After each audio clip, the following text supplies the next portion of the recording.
प्रतिमा लगने से रोक दिया। तो उसी को लेके हम लोगों ने एक बड़ा महाआंदोलन रखा है। ना तो यहाँ कोई पार्टी है, ना ही कोई संगठन है, ये आंदोलन एक समाज ने रखा है। हम लोगों ने समाज की टीम गठित की है, उसके थ्रू हमने ये आंदोलन रखा है बाबा साहब की प्रतिमा किस तरीके से लगाई जाए, या फिर जो बाबा साहब की प्रतिमा लगने की जो अनुमति थी हाई कोर्ट से आई थी, हमारे चीफ जस्टिस जी ने दी थी, तो आज बोला जा रहा है कि वो तो हाई कोर्ट का मामला है, हाई कोर्ट का मामला है। तो मैं ये बता देना चाहती हूँ, अगर मामला हाई कोर्ट का था तो जो वकील थे वो हाई कोर्ट में बैठ के बाबा साहब की प्रतिमा जब आई थी तो वो कहते हैं कि ये प्रतिमा अभी तो है, अगर ज़्यादा वो करोगे तो ये प्रतिमा बच भी ना पाएगी।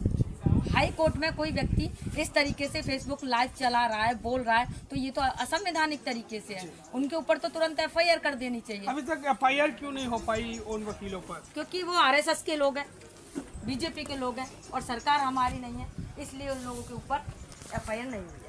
मूर्ति तो हजारों बाबा साहब की लगी हुई है, ग्वालियर में भी काफी मूर्तियां हैं, लेकिन हाईकोर्ट में ही क्यों लगाने के लिए आप हाई कोर्ट में मैं बता देती हूँ, जैसे आज आप शासकीय कार्यालय कोई भी देख रहे हैं, आप जैसे अंदर एंटर करोगे तो सबसे पहले आपको मंदिर मिल जाता है। अब बात आई हाई कोर्ट में मूर्ति लगाने की।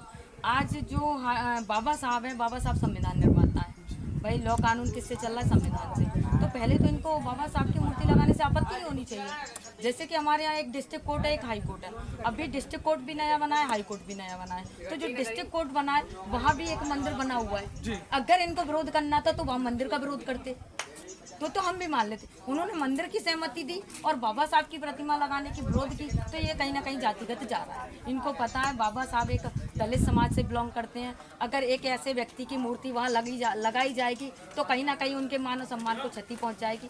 दूसरी बात, हम लोग इसलिए कर रहे हैं क्योंकि ये बाबा साहब की मूर्ति के विरोध करने के माध्यम इनका ये है कि आज हम बाबा साहब की मूर्ति का विरोध करेंगे, कल को वो संविधान बदलने की बात कर रहे हैं, तो कहीं ना कहीं ये हमारे हक और अधिकार छीने जा रहे हैं हमसे। इसलिए हमारी पूरी समाज ये चाहती है कि हाई कोर्ट में बाबा साहब की मूर्ति लगा दी जाए।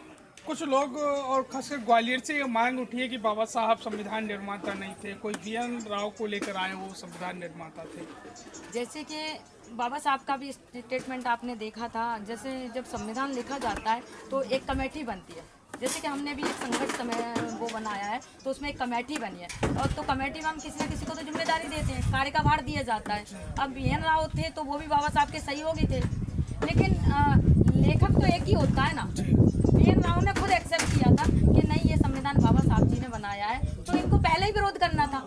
आज इनको ये विरोध आ रहा है कि बाबा साहब ने संविधान नहीं बनाया, तो भाई ये पहले डिसाइड कर लेते, बीएन राव वगैरह ये डिसाइड कर लेते कि संविधान किसने बनाया।